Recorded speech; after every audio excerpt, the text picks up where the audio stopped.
Recording. And here we can run this. And then we want to.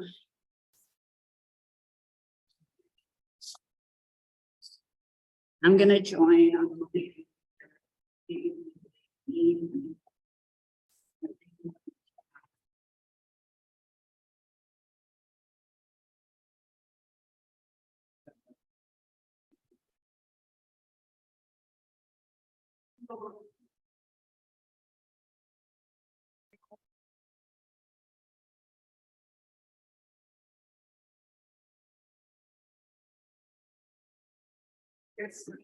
Yep.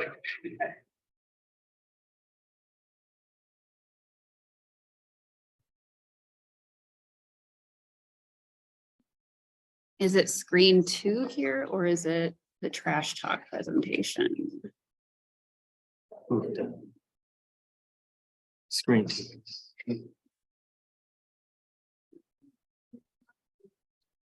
Yeah, that's what's showing up on my. We did it. Perfect. Yeah, you should be good. Here's that. So then the only thing about the lights, you gotta be really check. We had it going before. And then let's see if. Let's get sound. Check 1, 2, 3. Yep, it's gotta be kind of close. Sounds good. Yeah. Okay, so this, do you know how to make this work? Yes. I plugged it in, so the little thingy's in it. Right? Yep. Okay. It's on. I'll do it to hit connect. There's a connect button. See if the laser pointer on. Nope. So if we give me permission to do it, I can do your next slide. Yeah. Do you want to do it that way? Whatever works. Let me grab a new battery. Okay. We'll do that. We got time. So we just need a new battery. All right. I'll be back. Okay. Awesome. I think we're there.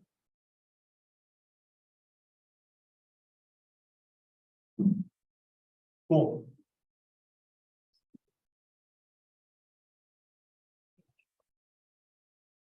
Anthony, we got coffee and cake upstairs too, if you're hungry. Oh, I'm okay. Thank you. You're welcome. All right, here, I'll be back. Thank you. Yep.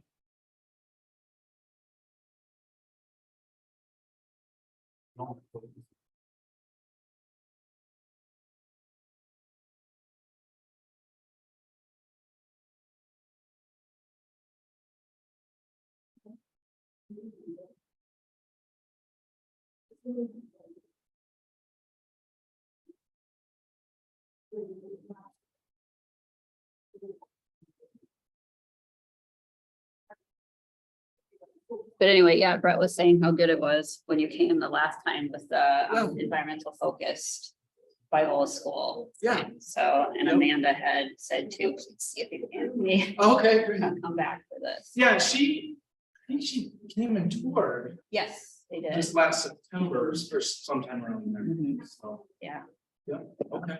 How many pastors are here? How many pastors? Yeah. 3 right now. So Pastor Kirkland, Pastor Jenny, and then Pastor Nancy. Pastor Nancy will be retiring soon, so I don't know what the plan is. Maybe not soon, sometime. I know she sent out a letter. Within the year, but yeah, so right now 3. Okay. Does Brent still do his Staguna Yeah, consulting? Yeah. Yep, he's getting ready. He has a job down on the Upper Iowa River. This next week, he's gonna work on, it's a survey for mud puppies Okay. and some type of muscle that uses the mud puppy for reproduction. Really? Yeah, so the way a lot of mussels reproduce is they shoot out, I think at that stage it's called Lochidia, and it latches onto a host fish, and it's a benign, it doesn't affect them or whatever. Okay. A lot of times on the gills or other whatever, and then when they get big enough, they fall off and hopefully grow in the substrate or whatever. But there is one type of mussel that uses the mud puppy. for reproductive uses. So there's a survey, because I say it's in Iowa, looking at whether or not it should be an endangered. I think it's on the borderline between endangered due to agricultural practices and the river not being clear and stuff like that. So that's what he's working on this coming week. I bet that takes them to a variety of locations. Yeah, there is, I mean, they've got all sorts of stuff in Southwest Virginia, Northeast Tennessee, and that type of stuff a lot of times. And then there's a survey over in Wisconsin with an interstate bridge upgrade that Okay. they'll be working into. And then I think there's stuff in northern Minnesota. They're looking Okay. at. Sure. So Yeah. it's a unique, unique employment Yes. opportunity. Do you work here in town then? Yep, I work at the public library. Okay, nice. Yeah, so he spends a lot of his winter writing reports or doing the permits and Sure. and stuff like that, but now he'll be gearing up, like I said, to go out for Yeah. probably through September into October until the water gets cold enough. Yep. That they can't go in anymore. But it's been a challenge this year, especially if he had Mississippi jobs because of the way the water level goes. So he was supposed to actually had planned on being in Des Moines next week to work on a project. And the water from last weekend's rains, the water levels went up so high in the upper parts of the Raccoon and other rivers down there. So now it's starting to come down into Des Moines and flood Sure. that area. So, or at least higher water levels where it's not safe Okay, to be in. So he had to switch it up and go to sure. Decorah.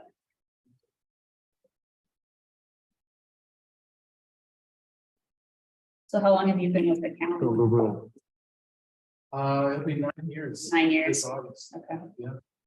Have things changed with, I know like with the steam, hello, welcome. Hey, Susan, hey, Rich. With the steam change, you know, like I said, I work at the library, so they've been converting us Yep. off the steam. Yeah, and they're gonna be retiring that West Side District Energy System. I think officially this fall, past Olmsted Medical on go east on the street. Sure. So my understanding that steam will then just be. Okay. Don't mind me. That's okay.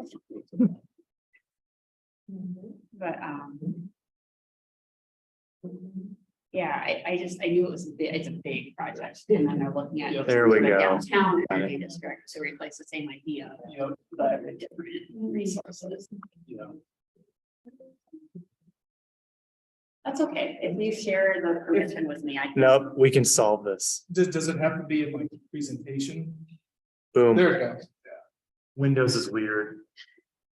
There you go. Is that on the recording? Good. Oh, the full conversation, Brett's full, what he does for a living. Yes. We had a long conversation at our last church leadership board meeting about like whether we should have a church meeting recorded. It was very funny. Like, it's such a low stakes meeting. It's not a big deal. But it was like, do we want to record it? We eventually like if we're talking this much about a recording, we're like, we should just not do it. Yeah. Wasn't that fun upstairs? Yeah, they did a great job. Yeah. And then ending with sports music on the organ, that's a good day. Wow, and it sounded great on a iPhone. You know what either? I've heard of them. I Oh, didn't leave early, so we heard it together, three of us, yeah, we heard it before, yeah. What was the second one? what, it's like,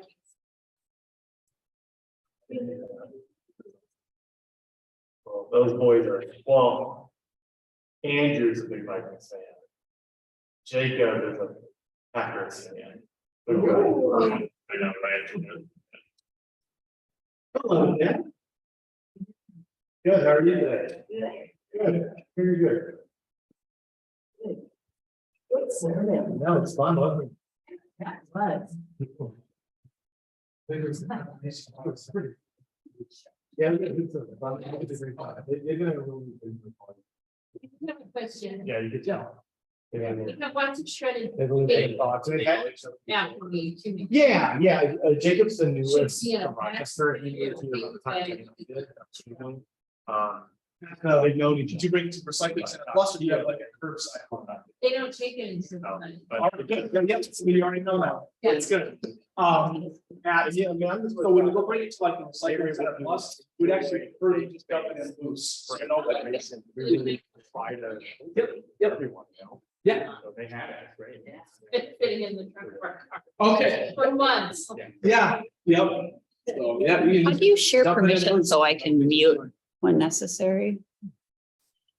So we want to go to Zoom, which you're in, right? And then we're gonna go participants, carry, little dots, make co-host. Thank you. Yeah, absolutely. And then I'm gonna go back to this. Does the clicker still work? That's what I was afraid of. Yeah. Boom, we did it. Yay. Good job, Carrie. Yeah, Did it. team effort. Team effort. The only thing about after you.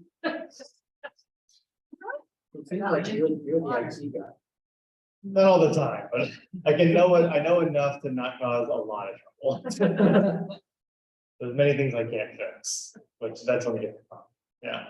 We had a funny thing yesterday where the front door is getting upgraded, so we have new like accessible closer buttons that were installed, the doors actually open. I know, right? They open really quickly, right? It's good, and they work together, it's great too, so they actually work the way they're intended. We're about to get a lock reinstalled on the door. I'm not gonna go into too much detail, but normally the door partially works. And soon it will completely lock.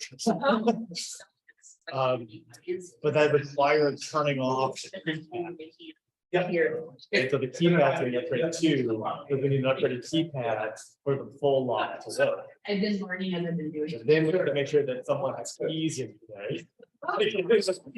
We're like,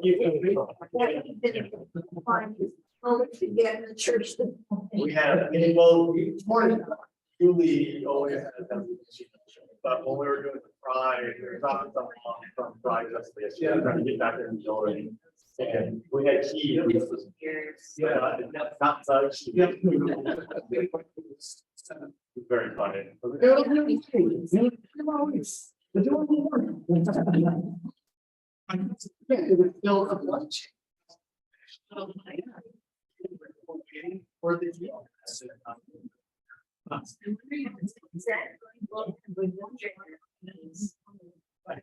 don't want to feel waiting. Great excuse. Everyone does. Oh. Bunch of rainy days. At the orchestra I worked at before we retired. There was one person on the board that really got upset anytime somebody said, oh, it's because, oh. That's just an excuse. Right. But it's like, yeah, that's a problem. Well, understand. Have they looked at like, our system or something of that sort? Yes, the fob system, that comes with the new keypad. Oh.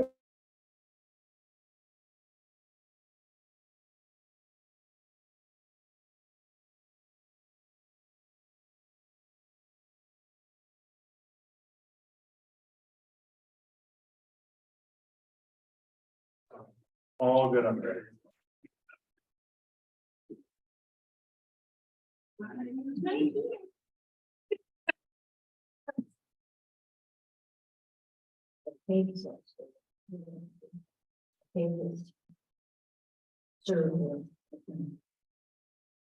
That's good, Dave. That's good, Dave. For the pudding layer. Yeah. I'll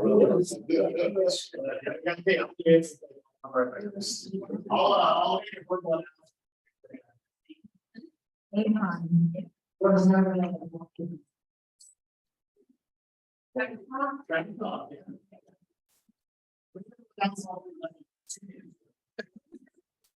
It's all cute. Yeah, there you go.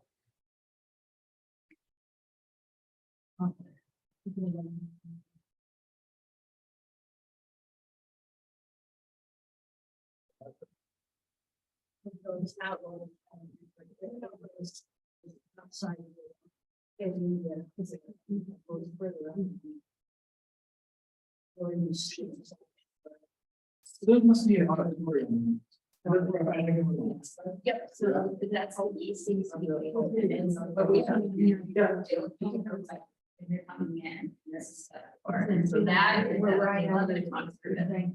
Get it on there. Oh, That's everything on the top. and that a little more of a contemporary service? Yeah. Okay. Yep, 9 o'clock. is the tradition. Fair. There's wonders in the river. Well, I finally did. They got that chocolate cake there. I went and sat in a comfortable place where I could enjoy it Good. with background of music. Oh, wonderful. It was.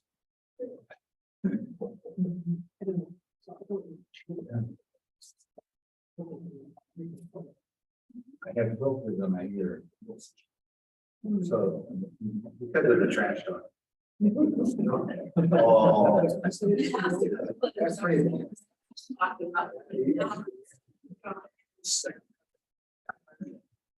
Yeah. Not way too much. Yeah.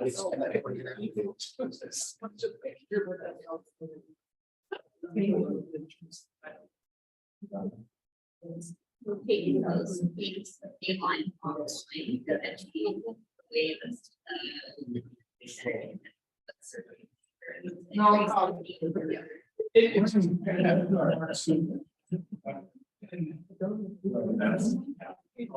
I have a lot of in terms of what that would look like here. So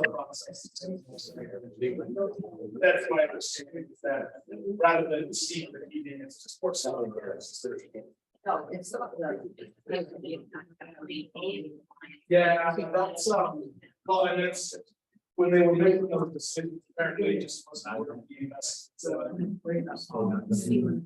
Try to bring, you know, 3 decades old. It's back. Yep. Yeah.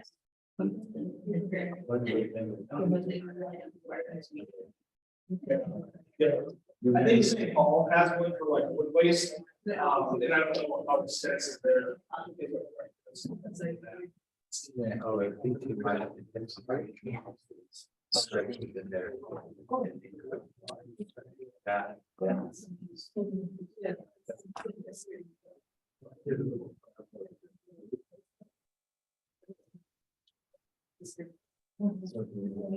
What'd you do? You see a potty. Good girl, Jasmine. Good girl. That's right.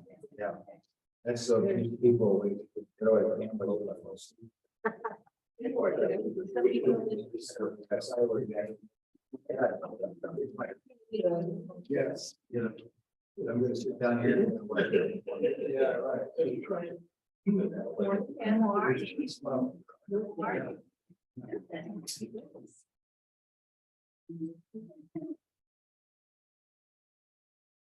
Friend. Yeah. Very.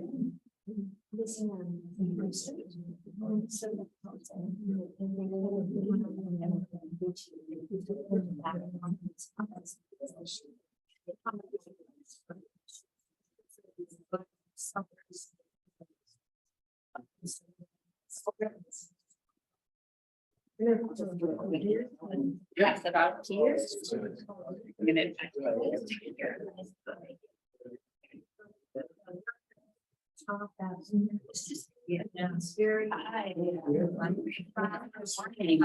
I think we'll go ahead and get started, so we have enough time to get through the presentation today. Welcome to Trash Talk. I actually did not think about the other way you can talk about, it's not that kind of trash. Today. Didn't even think about it, so thank you for someone mentioning. Appreciate it. So instead, I'm gonna introduce Anthony from Olmsted County Waste Management, who's gonna tell you about your proper place for trash in Olmsted County. Thank you. This will be, usually I like to walk around, but I'm gonna stay in one spot, so folks on Zoom. How many folks do we have on Zoom? Okay. I like this to be a fairly informal presentation, so if at any point you have questions or, it's like, hey, I read on the internet. I've got this in my garage, how do I get, just feel free to ask those as we go along, because that makes the whole conversation a little bit more fun. Well, with that, we'll get right into it. I think I might have changed it. It was working earlier. Sure. Are you ready to forward the slides?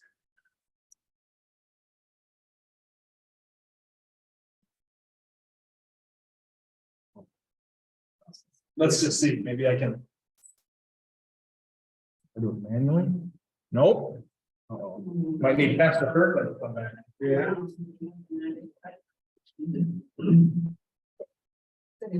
He's coming. Let's see. I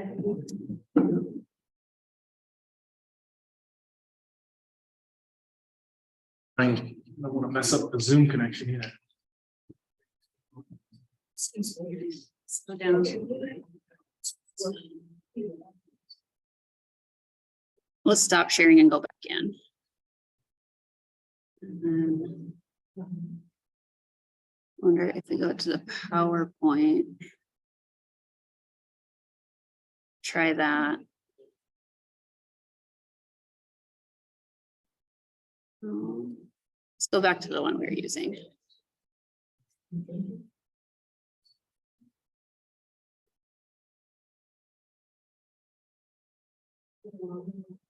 We go back into the. Go back to outside of the sharing. Yeah.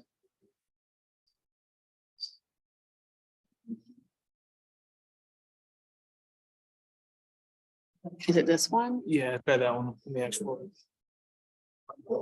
Share, and then if we go to the slideshow from current slide, but. So, because I think that's what they checked.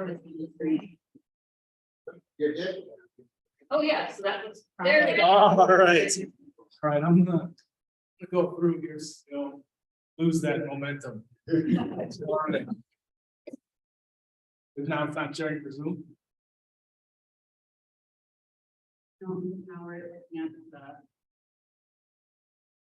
Now we're looking at the screen up there. Hold on.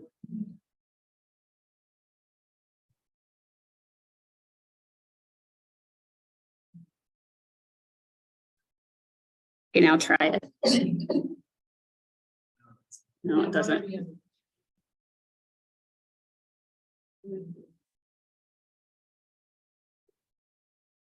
How did he do that?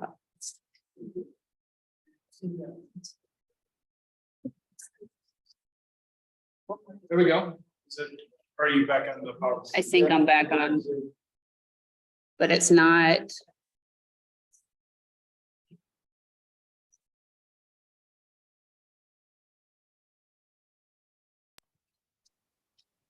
We are seeing the PowerPoint screen and we are seeing your screen of you Okay. looking at the computer. So are you able to see the PowerPoint? Yes. Okay, what if I do it this way so he can? Can you see that? Yeah, everyone's, All right, we're gonna go with that. Thank you. from my view, it looks great. Good, good. All right. Well, we just built up the suspense. All right, yes, my name is Anthony Wittmer. I'm Communication Specialist with the Olmsted County Environmental Resources Department. Thanks for having me here today.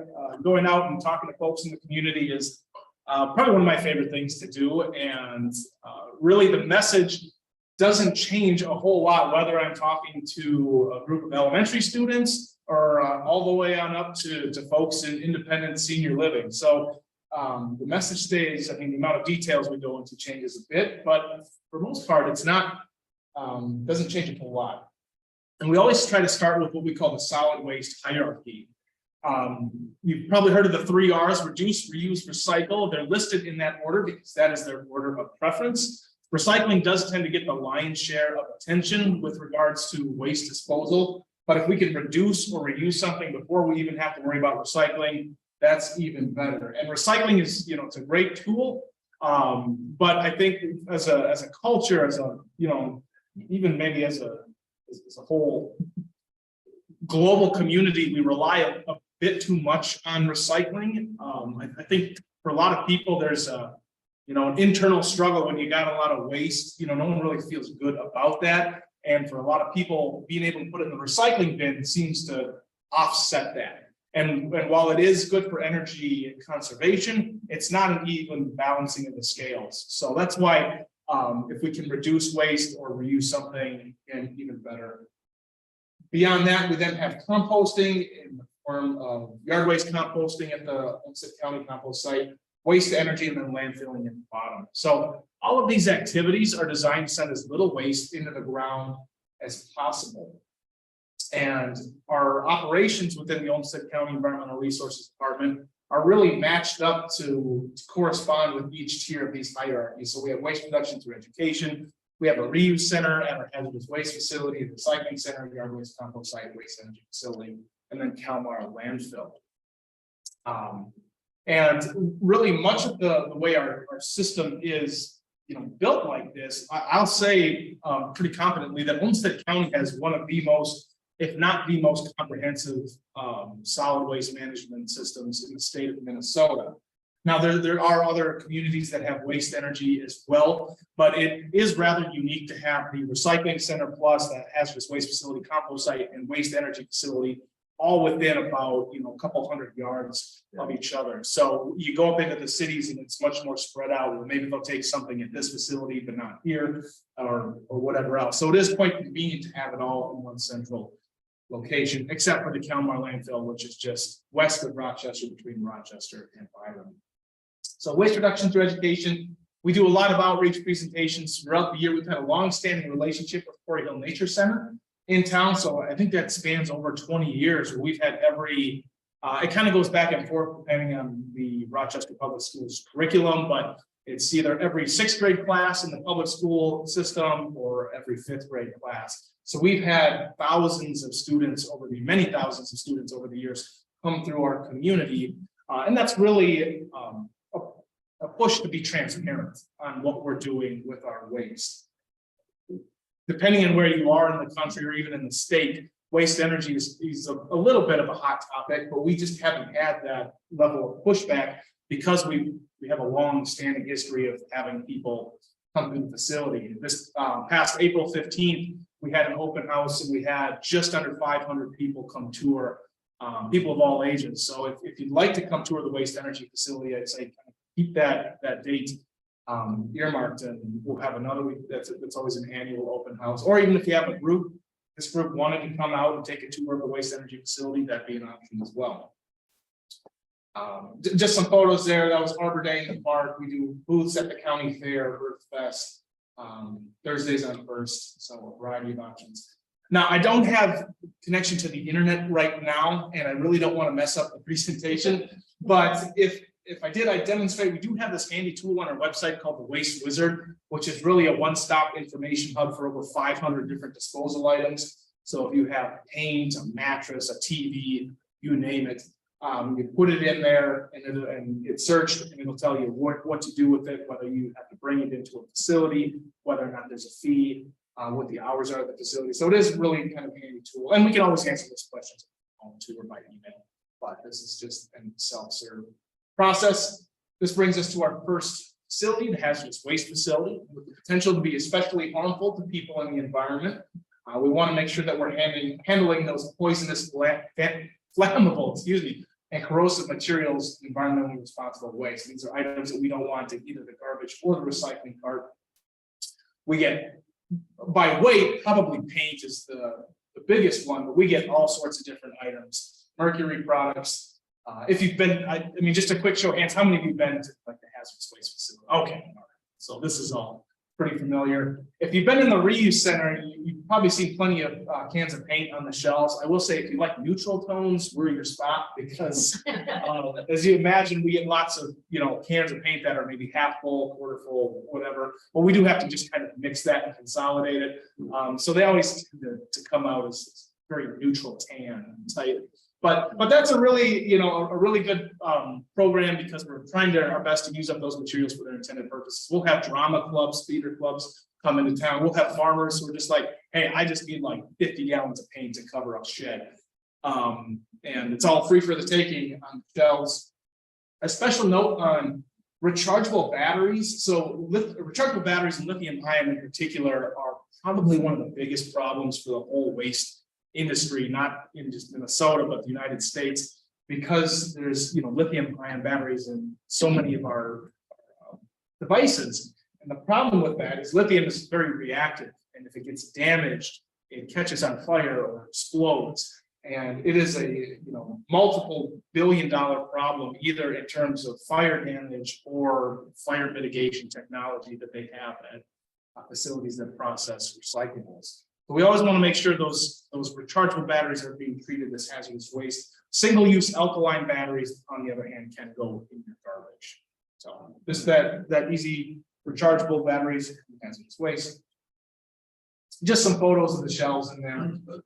They're always getting stocked. So I actually haven't been down to the reuse center for a little while, so I'm not sure what's on the shelves.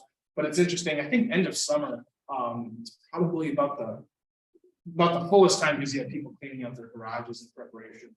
We get stuff all year long. Recycling Center Plus is a one-stop drop-off for a variety of items. It is that alternative for folks who do not have a curbside licensed hauler, and that might be an opportunity to save some money depending on how much garbage you produce. Now, I have a family of 4, so it's not economical, especially when my kids were in diapers, to do that. And I also didn't want to haul a bunch of diapers in the back of my trunk.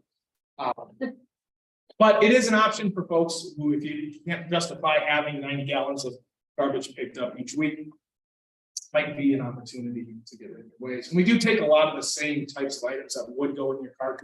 Actually, that'd be a good time. Here, can you pass out?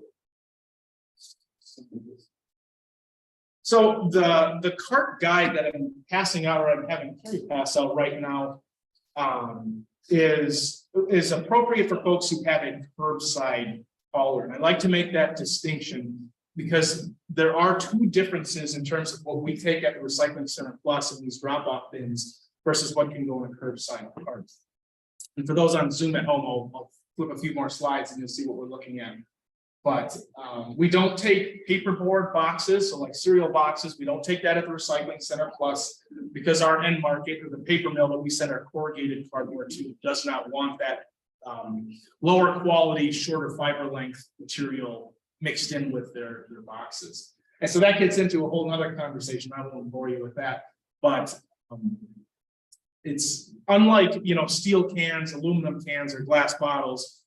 Paper products do have a finite lifespan as far as their recyclability.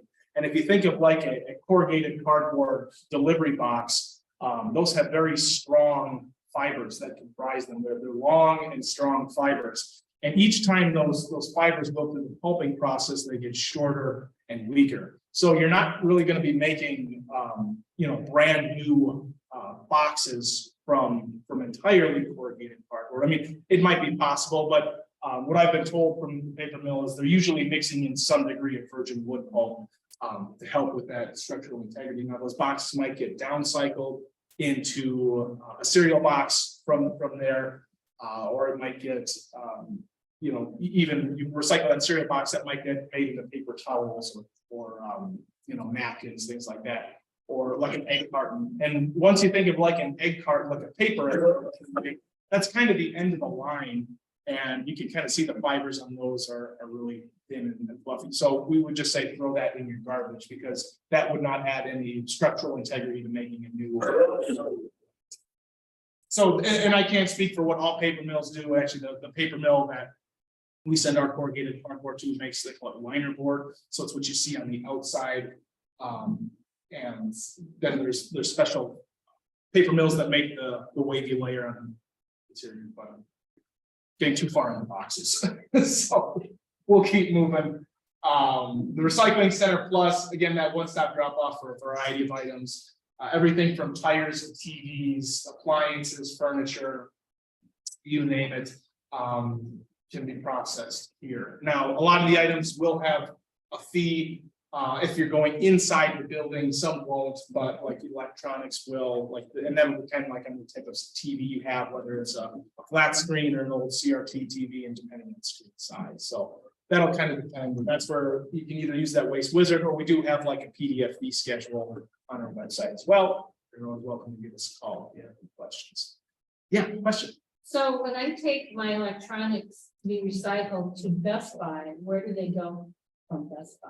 Oh, that's a good question. I can't say for certain on what Best Buy does with them. I'm imagining, and so for the folks at home, I'll repeat the question: what happens to recyclables that are brought to Best Buy? They might have their own outlets. When you bring them to the Recycling Center Plus, we do send them to a state that recycling or e-waste recycler. It's called Dynamic Recycling in Onalaska, Wisconsin.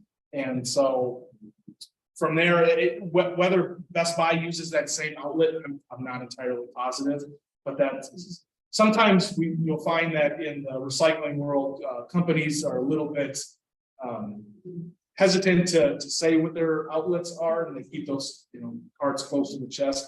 But my guess is they are using some form of like state vetted.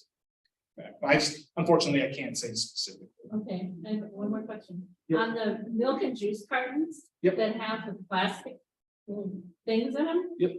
Do you want those plastic things taken out before we throw them in the recycling bins? So a good question. The question was about we call it aseptic packaging, so like milk or juice cartons that have kind of that gable top plastic cap on it. As a general rule, the message is to leave caps on, whether it's a plastic bottle or container. With this, I mean, you could probably throw that in the cap in the garbage before you. No, but I meant the plastic part that's embedded in the top of the container. In the top, so like. So they screw the thing on. Yeah. Oh, so I would say the actual cap that you would screw on, you could throw that in the garbage, but I mean, the part that receives the cap, I'll say that's fine to go in the, Okay. in there. Yeah. It's such a small amount of undesirable material that they're able to process that. Oh, yeah, question in the back. Cereal box. Oh, so the note I was making about cereal box was just drawing a distinction between curbside recycling carts versus folks who self-haul to the recycling center. So we don't take cereal boxes at our Olmsted County self-haul recycling center plus, but if you do have a curbside waste hauler like Waste Management, LRS, hometown haulers, those are perfectly fine to go in your curbside. So on the curbside, they always worried about the fibers. So like, still go on the curbside. Actually, we would say egg cartons should just go. I mean, they're probably not hurting anything, but they're also really not helping anything. And it's probably the best way to describe it. So for all intents and purposes, egg cartons, yeah. Unless they're like clear number one egg cartons, those can go in your curbside. Another question. And I think my cartons to the farmers market, yeah. Oh, sure. Amish farmers are very glad to take them. Yes. Well, and that's even, yep, that's moving it up the hierarchy. So that's an even better outlet form of that. Yeah. Good. No, these are good questions. Usually someone asks a question and then kind of snowballs. So you How gotta about keep. crushing cans or leaving them uncrushed? Yep. So the question for folks on Zoom was about, should you crush your cans? Material recovery facilities like recyclables to be in their original three-dimensional shape and not be crushed. Now, chances are in transit, it gets picked up at the curb. Just describing the process currently, it gets picked up at the curb, gets brought to a local transfer station, gets put onto a semi, gets trucked up to a materials recovery facility, dumped onto a tipping floor, scooped up by a front end loader, and process. So in that set of events, it'll likely get smushed a little bit to some extent, but they would prefer that they stay in their size the best they can, at least when they go in at the curve. So good question. If we have put things in the paper sack or something, that? So if it's in a paper bag, we would just say when you get to your curbside bin, just dump them out and then you can throw your paper bag in there. Now, chances are even if you just drop your whole paper bag in there with all the contents of the recyclables, they'll probably fall out in that process. But just dumping them out is the official way that MRFs always suggest putting items. And that's kind of fast forward a couple. So this slide just shows where it's a volume-based fee at the recycling center plus. So essentially, the more you throw away, the more you pay. Disposal bins on the back. For the folks at home, we're kind of talking about this cart guide, and I'll probably just leave a few extras of these for other members of the congregation who want to pick some up. So we're talking about this, but garbage should always be bagged and recyclables should always be loose. And that's one of the things that I think is probably the simplest thing that people could do to improve the quality of the recycling stream locally is to just have loose recyclables. And I understand that lots of people do like to have a bag, maybe in a drawer or something like that, but just don't cinch it shut. So when you get out to your cart, dump the recyclables in loose and take your bag back with you. And that's for two main reasons. The facilities that sort our recyclables, these materials recovery facilities, can't process them if they are in plastic bags. And just with the sheer volume of material that comes through a sorting line, the workers on those lines can't rip open every bag. One, it's just for pure time constraints, and two, it's also a safety concern because a lot of times you can't see what's inside those bags. They don't know if they're opening a bag of household recyclables or if there's anything hazardous in there as well. And what we're looking at here is one of the sorting screens. So I may have mentioned earlier that these facilities separate items by their shape and size. And so those, what I know it's hard to see, but those are sorting stars that flow two-dimensional objects up and over them and three-dimensional objects like soup cans or pop cans or plastic bottles to fall through those holes. Well, all of the holes that those items, three-dimensional items, should be falling through are clogged up with plastic bags. And so plastic bags really tangle up this part of the sorting process. And it's a real challenge because every day these MRFs have to send workers out onto the lines with knives to cut those bags off. And a well-meaning person might have thought they were doing the right thing, with the plastic bags in there. They're actually kind of gumming up the works. All right. A quick note, we're actually looking to build a materials recovery facility in Rochester here. So the idea would be to put it on the south side. So here's our existing waste energy facility. This is just a rendering. And the materials recovery facility would be on the south side added on to the facility. And what that would do is really provide a local destination. So we're not trucking our recyclables up to the cities just to go through the same process. That would also allow us, there would be a fuel cleaning component. So before garbage would go into the pit, the waste energy facility, we'd also be able to run it through sorting screens to pull out, tin cans. There'd probably be eddy currents to pull out the aluminum, glass. That does a variety or has a variety of benefits. It creates a much better fuel source for the waste energy facility, and it helps to really prolong the life of the existing burner, so we don't have to look into expanding with a fourth unit, which would be a huge cost savings as well. Going down that hierarchy, again, we talked a little bit about reducing, reusing, recycling. We do have a yard waste compost site,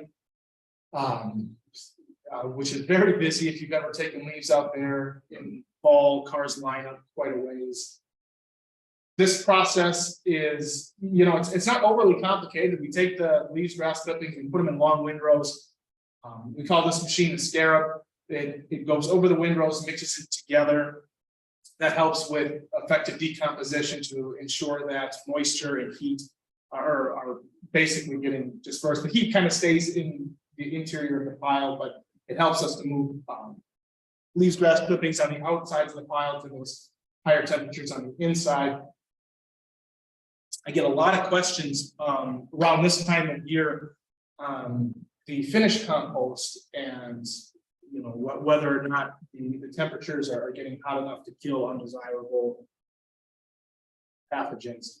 And I took this photo on the right, it's hard to see, but the ambient air temperature was 8.7 degrees Fahrenheit. And that temperature probe that this staff member was using was stuck into the top of the pile, and the internal temperature was about 141 degrees Fahrenheit. So that decomposition process does create a significant amount of heat. And that's where, again, mixing it is vital to making sure as much material as possible gets exposed to those high temperatures. So 2 questions. Yeah. Does that temperature kill weed seeds? Yes. Yep. And now the pile, I don't have a full shot. The finished compost is left open to the elements, so we can't guarantee that dandelion seeds don't just blow in from by the railroad tracks. So, but we do, and another one is if you're a gardener, maybe you've heard of invasive jumping worms. Maybe not. So it's an invasive. I have answered and learned more about earthworms than I ever thought I would know about. So most of us think of earthworms as beneficial. Those are European species of earthworms, which I also found no earthworms are native to this part of the country. They came with the European settlers, and they've just become part of the ecosystem and have a number of benefits. These Asian jumping worms, if you were to just look at them, you wouldn't really suspect a whole lot. They're, rather than being more purple, I think they're a little bit more gray in color. But if you get them moving, they're really quite gross because they move like snakes in kind of an S pattern. They thrash around wildly and they reproduce very quickly. And rather than burrowing through multiple layers in the soil profile like in the European species of earthworm, they do all of their work in like the top couple inches of the soil profile. And that really is problematic for chewing through the nutrients in that top layer, and it also increases erosion. So we do know that that's usually these questions, and I like this picture. There's a guy by the name of Brad Herrick with the University of Wisconsin Arboretum. He's kind of like the main guy doing research. I mean, U of M is also doing research on this. We've had worm experts from the U of M come down to our compost site as well. But I believe the studies that they found that if these jumping worm cocoons, as long as they're exposed to temperatures of 100 degrees Fahrenheit for a period of 3 days, that's hot enough to kill them. And how it's different. So like European species of earthworms can overwinter because they can go deep enough into the soil. Well, adult jumping worms, they'll die when that kind of frost hits, but their cocoons can overwinter. So that's where we're turning that pile and making sure we're getting as much material to those hot temperatures is really a necessity or quite vital to destroying undesirable materials. So jumping worms, weed seeds. And to date, we still have not found jumping worms in the finished compost. We have found them like on the outer edges of the site, like just in vegetation, but that's more information than we probably wanted about earthworms on a Sunday morning, but there you go. There's a question in the back.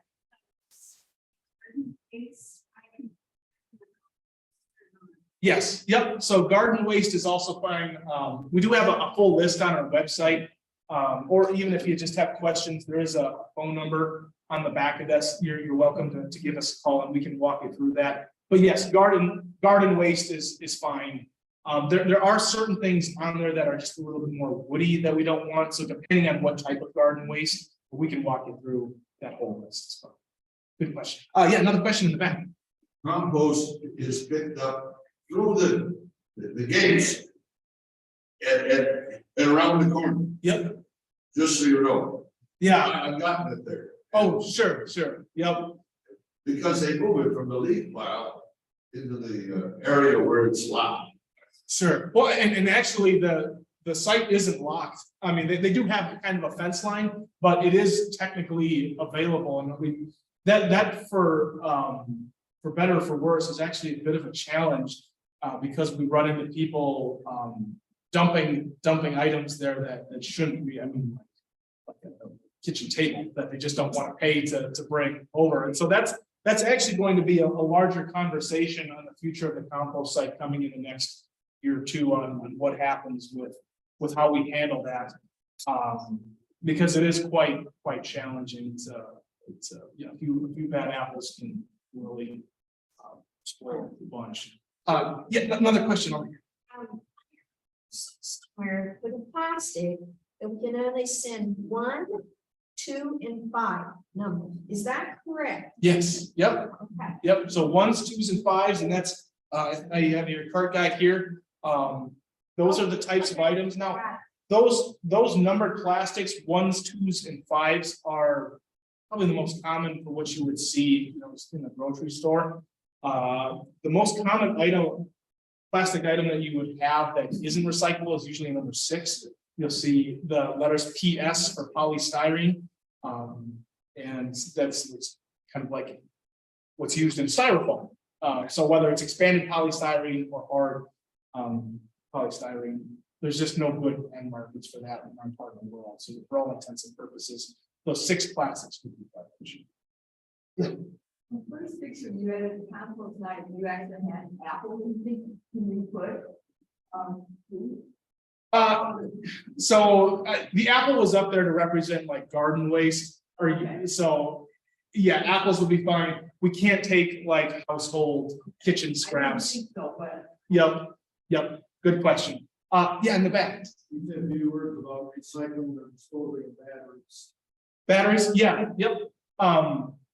So if they're rechargeable batteries, lithium ion, lithium polymer, nickel cadmium, nickel metal hydride, whatever, if they're rechargeable batteries, bring them to the hazardous waste facility. Single-use alkaline batteries can go in the garbage.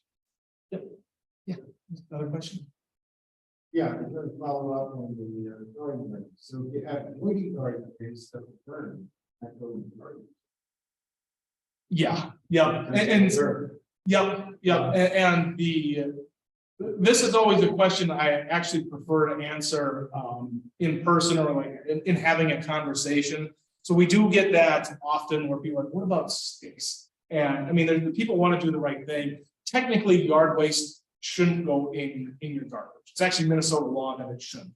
Now, our permit with the waste energy facility does allow for quote unquote incidental quantities of yard waste to go in your garbage. Most people are like, what does that mean? And so what we've kind of come up with, as long as it's not taking up more than 1/3 of your garbage can per week of collection, that's fine. And I don't ask people to do anything that I wouldn't do. Yesterday, I trimmed a bunch of limbs off my, linden tree in my yard yesterday, and I'll chop that up. Now, whether or not I just use that as kindling in the backyard, recreational fire pit, or put that in my garbage, that's fine. Now, we do have a designated brush dump, or not, I shouldn't say we, Olmsted County doesn't, but there are private companies in town. And that's really the outlet that people should be going to if they have really any significant quantity of brush. But I filled up a 5-gallon pail of dandelions yesterday too. Well, weeds, we don't want that in the compost, so I'll put that in my garbage as well. What we really want to avoid is people dumping, their grass clippings and their leaves in their garbage, because that's problematic for this facility. So whether it's actually a good transition, all garbage in Olmsted County gets brought to the Olmsted Waste Energy Facility, initially opened in 1987 with a capacity of 200 tons of garbage per day. A third burner was added in 2010 that effectively doubled the capacity to 400 tons of garbage per day. It's a waste reduction of about 90%. So you can think for every 10 garbage trucks of waste coming in, we've got about 1 roll-off container of ash going out to the Calamar landfill. And this facility does produce steam and electricity for over 25 buildings in the Olmsted County District Energy System. So the plastic bags, plastic garbage. Yep. Those get burned. Yes. Process. Yep. So they're not going in the landfill and. Correct. lasting for thousands of years. Correct. Yep. And I got a few pictures on that coming up here in just a minute. This caricature here really simplifies what we're doing, probably oversimplification, but it is effective in showing that we are using garbage as a resource fuel for the production of steam, which is used for heating and cooling, as well as for electrical production as well. So when steam demand is low on the district energy system, like today, most buildings don't need it for heating or cooling. That steam will be used for electrical production. Any excess electricity will get sold to the local power grid. So if some plastic is burned, what repercussions on air pollution will it that? Wonderful question. Get to that in just a second. Okay.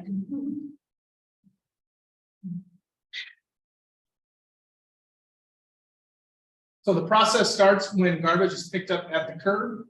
Garbage trucks will drive directly to the waste energy facility. They'll stop at the scale house to be weighed.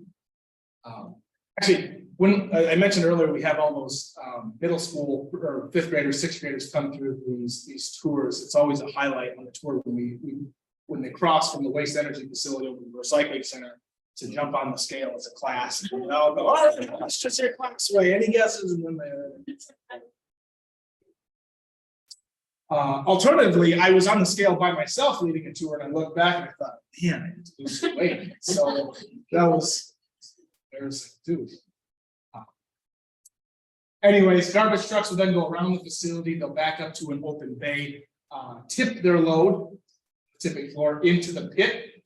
From there, operators in the control room will use a crane and grapple to pick up chunks of garbage, and they will drop that into one of 3 hoppers, which gravity feeds the municipal solid waste or garbage into a combustion chamber for that effective burn. So we have a learning station in our conference room that draws a distinction between backyard burn barrels and what we're doing. So one of the differences, one of the main differences is just how hot these fires burn, over 1800 degrees Fahrenheit. So it's very hot. We have a very robust pollution control system in place that is monitored 24/7. So there's always somebody at the plant. They work in 12-hour shifts. So even at 2 in the morning, it's always operating. We comply with strict, actually, before I get into that, there's one final note here. So every 5 years, we do a waste composition study where we contract with this company. They're located in Winona, Minnesota, and they will audit loads of garbage for a whole week. And, it's not a particularly glamorous thing to do, but it is extremely important work that they're doing. And it is extremely helpful to give us an idea of how the waste stream is changing. I was asking this guy on the left, I was doing kind of a newsletter article for the folks who subscribe to that. And I was just asking him, I said, "Well, what does it take to do this type of work?" And he just kind of looks back and thinks, goes, "Well, you got to have a strong stomach." I can definitely agree with that, because when you go out onto the tip, I mean, this is anything in the garbage, so dirty diapers, pet waste, rotting food, it's all on there. And so it doesn't smell great out there. However, something that you might notice if you're on the outside of the facility, it doesn't really smell that bad, even if you were to stand by the open doors where the trucks come in on those sides, because there is quite a bit of negative pressure that draws air up and over the pit and into these, kind of comes up and then down into these combustion chambers. So that air pressure is negative. So, it doesn't smell good on the tipping floor. We did a video a number of years back, and I had to change my clothes. Otherwise, I would have bothered everyone else in the office. But it isn't terrible. But everything that they are finding, they categorize it into all these different categories. And I know you can't really see the percentages on that, but it's very effective in showing how we're seeing more organics in the waste stream. Now, plastics actually went down from 2009. That's a combination of more recycling. It's also a combination of they call it the evolving ton. So there's less plastic in water bottles today than there was in 2009. In fact, here's what they can get by with using less raw materials for their products. They're going to do so. So the volume of plastic in the garbage, my guess is probably the same, maybe even higher, but the weight, because they do these categories by weight. So that makes a little bit. And then paper, another one that includes everything. So I don't have this on here, but they break it down into more categories. So that could include anything from newsprint on down to like paper towels, which can be recycled. Now, question was asked earlier on emissions, and the equipment that they have is very robust. I'm not going to spend a ton of time on these, but I do want to point out that these blue bar charts represent permit limits for various pollutants that we have to test.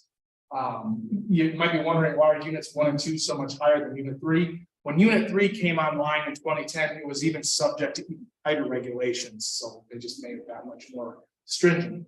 So blue bar charts represent what we could be emitting. The orange bar charts represent what's actually going out.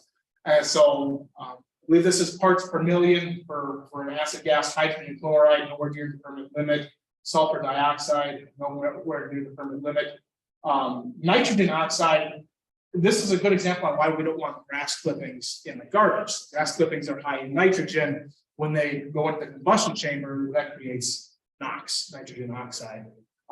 So that could, I mean, that's not just from grass clippings, that could be food waste, that could be plastics, whatever else. So a little bit closer to the permit limit there. And then once we get into like heavy metals like mercury, lead, cadmium, we are nowhere near. And when I mean like for mercury, like 0.68 out of 80 parts per million.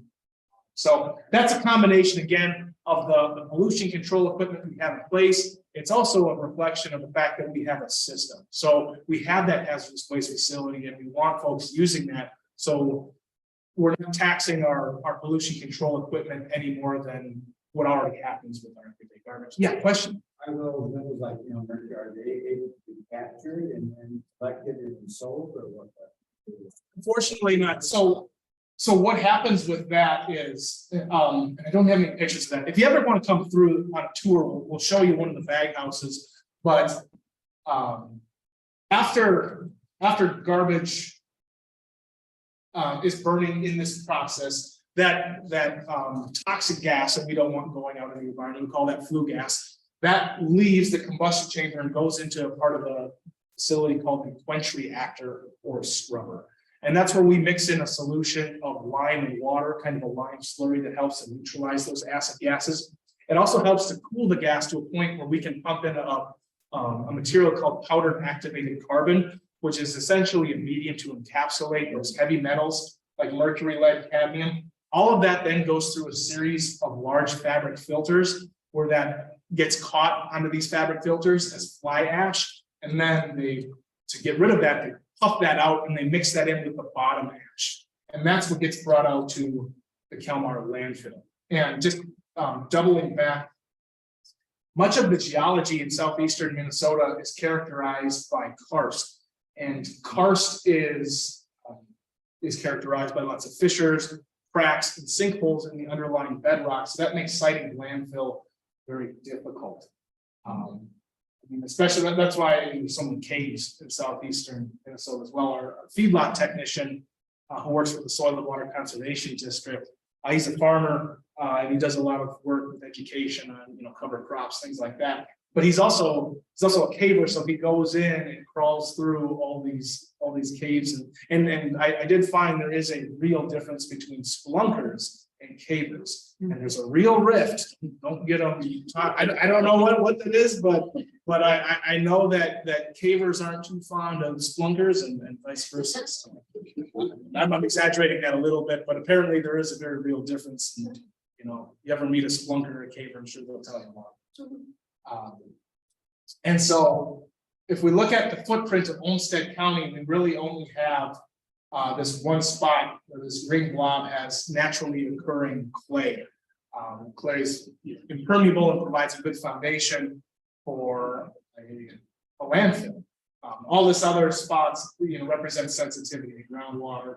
So landfill space in Olmsted County is very precious. If we didn't have the waste energy facility, our currently permitted landfill would have been filled up 4 times over by 2021. With the facility, with the waste energy facility in operation, we still have decades worth of space left. And so this is what's left after garbage goes through the combustion process. You might be wondering, why is this a little bit darker? It just has higher moisture content than ash that's been sitting in there. This was some drone shots. Us constructing a new cell. I think this was coming up on a couple years ago, but you can see them lining this layer with a thick layer of plastic before that goes. Yeah, question. Waste energy? Yeah, there's a very big one in downtown Minneapolis. We call it HERC, the Hennepin County Recovery Center, and that's right next to Target Field. So that's actually substantially larger than this one. In total, I think there's, say, 6 or 7 waste energy facilities in Minnesota, which is actually kind of an oddity in the Midwest, because most of the waste energy facilities are concentrated on the East Coast, some on the West Coast, but where land is plentiful, especially going to the Dakotas, Kansas, Nebraska, you're not going to find this technology because it's, far cheaper just stick it in the hole. But again, we have this because of our geology. We don't have that unlimited landfill space. It's also a way for us to mitigate liability, because we always say we want to handle waste in our own backyard. If we were to truck our garbage to some landfill out of state and they were found to be, operating incorrectly, well, it would be, the federal government would come in, they'd call it a Superfund site. The actual landfill would probably just throw up their hands, declare bankruptcy, and the generators of that waste, all of us, would be on the hook for paying for that. So processing this in our own backyard, as we say, is a way to mitigate that liability as well. And we also know what's being done. So we have groundwater testing out at the landfill as well. Last September, we finished a pilot project. So more common in, I think, Scandinavian countries, they use that fly ash and leftover waste combustor ash as a substitute for classified road aggregate in the construction of roads. And this is a kind of a test strip that we built out at the landfill. So just a quick fun fact, each mile of 2-lane highway constructed with waste combustor ash would reduce the amount landfill by about 5%. So the amount of space we take up in this landfill could last indefinitely if we start, constructing roads with this combustor ash as part of it. They're currently doing that, I believe, up in Northwest Minnesota, where they have a waste energy facility. So to my knowledge, things are going well. They continue to monitor it, and just stay tuned for more information on that. And they're just paving over that base layer. There are 3 cells out at the landfill, so the majority of waste going out there is ash from the waste energy facility. There is a MSW, municipal solid waste or garbage cell out there, so if they are doing maintenance on the waste energy facility, they can bypass out to the landfill, and then they'll backhaul that waste once the boilers are back up online.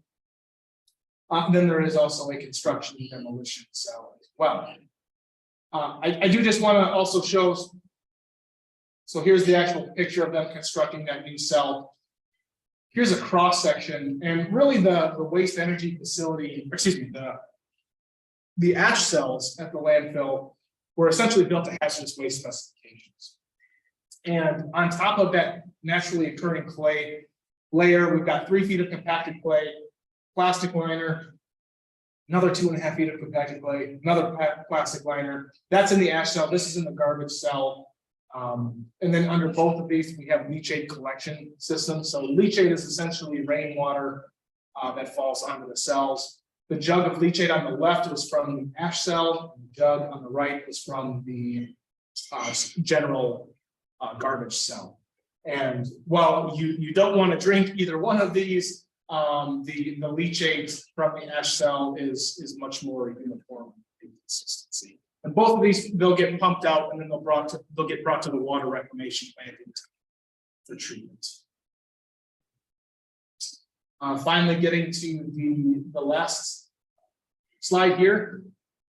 Iron or any ferrous metals in the ash, we can sift through them with a giant magnet on the front end of an excavator and pull those out, and we can recycle that. So that does save some landfill space, and it also helps recoup some value as well. Unfortunately, the aluminum is lost. We can't market that at its current state, which is kind of a double-edged sword, because when you think of a pop can, you know, not all recyclables are created equal in terms of the energy they save when they go through the recycling process.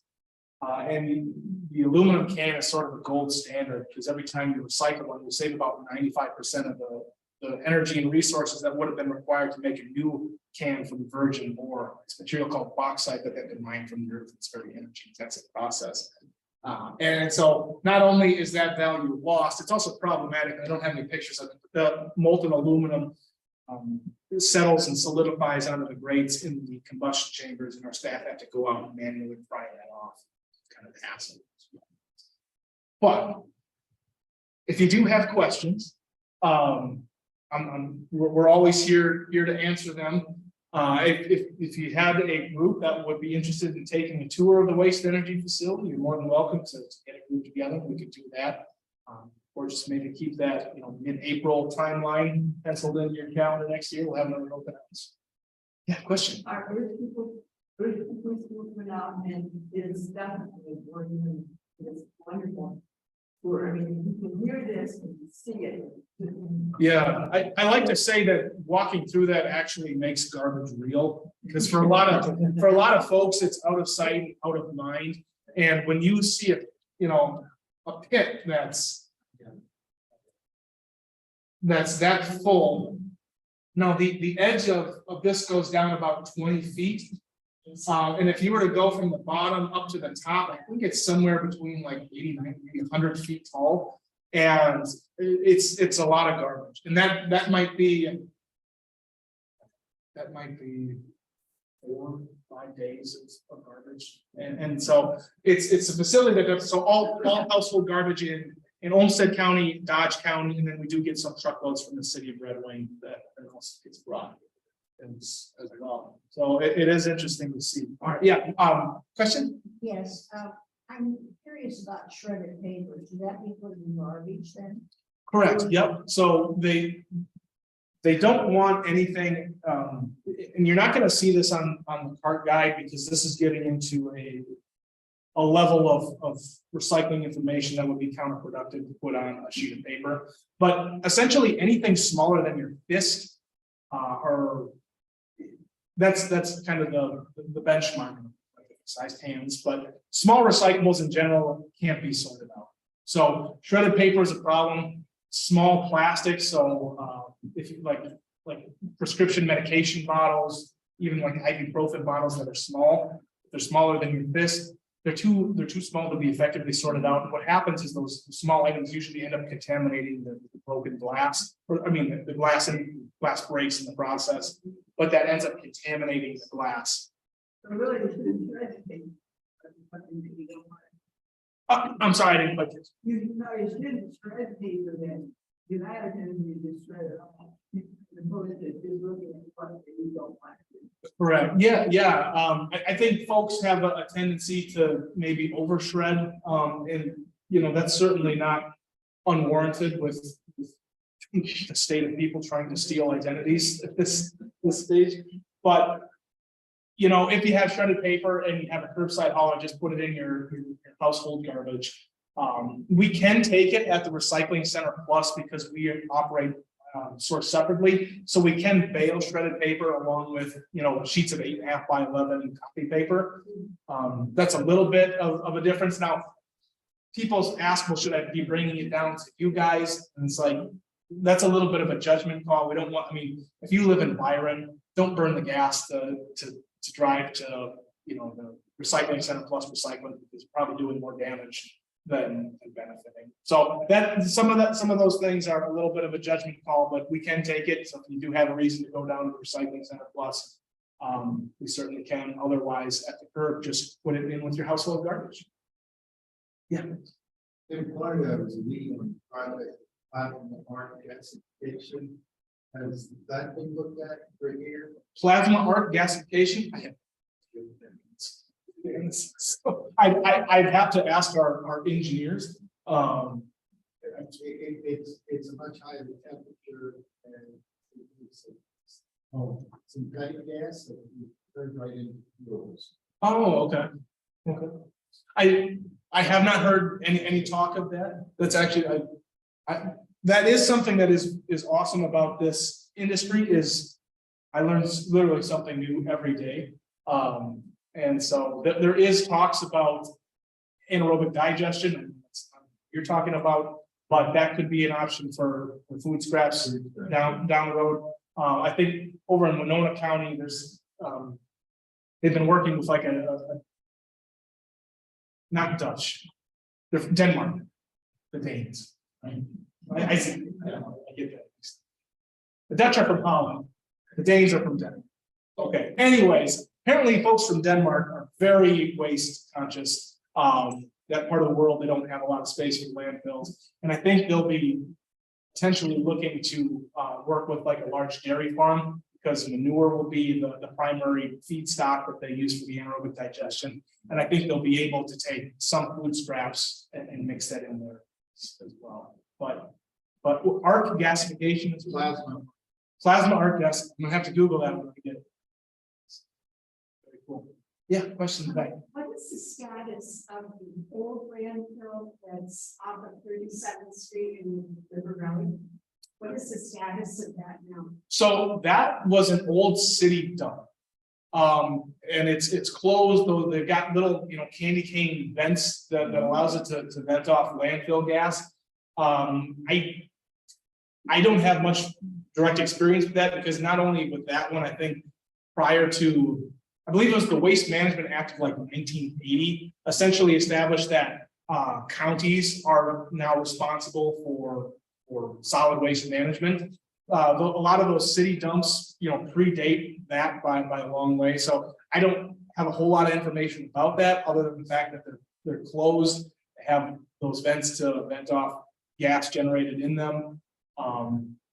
In terms of monitoring them, I don't know if that's a city function, but I don't have, unfortunately, a whole lot of information about that. Little bit, or some of the slides you were talking about the burner number 1, number 2, number 3.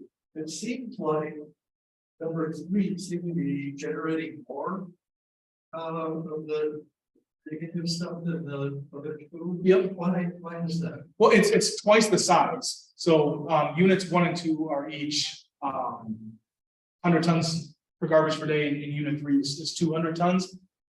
And I believe they do order preference, or they do prioritize using unit 3 because I believe it also has, in addition to like that lime slurry scrubber powdered activated carbon, I think it also has an additional layer of like ammonia injection to mitigate that. So that might be part of it. I'd have to look. Now that's just a one snapshot from testing. Whether that's consistent with periodic testing, I'd have to check with regulatory compliance folks. Good question. That went a little over, but thank you. Oh, that's so- okay. No, we're super interested. So Yeah. thank you very much. Yeah.